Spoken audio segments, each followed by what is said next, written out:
Salut les hommes, salut les femmes, salut tout le monde. Je vais parler de la communication en amour. La communication en amour.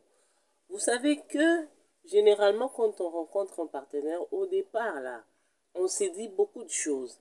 On se raconte la vie, on se dit les calvaires qu'on rencontre dans nos familles, les joies, l'amour qu'on a dans nos familles, les problèmes avec nos amis.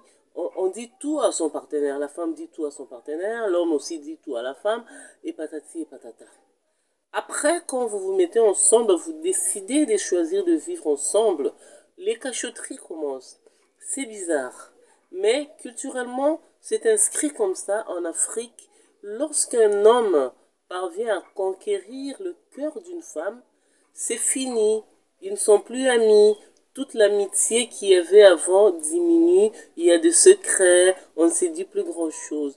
Et résultat des courses, on va se rendre compte que même pendant le rapport sexuel, on ne se dit rien. C'est vrai que ça va paraître comme étant tabou de discuter sur comment on a fait l'amour.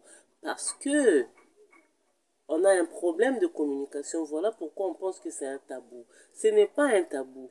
Localiser les organes sexuels là où on trouve du plaisir de l'un, du partenaire homme comme du partenaire femme, c'est une question de communication.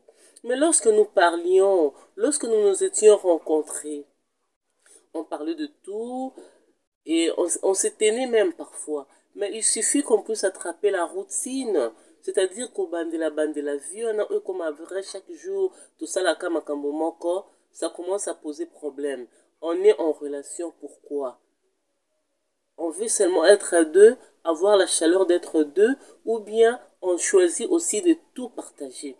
Les hommes disent, faut pas dire à une femme quand tu gagnes l'argent, faut pas lui montrer combien tu gagnes. Les femmes disent également, quand j'ai de l'argent, je ne veux pas dire tout à mon homme, pire encore à mon mari. Cette carence de communication, c'est ça qui tue les couples.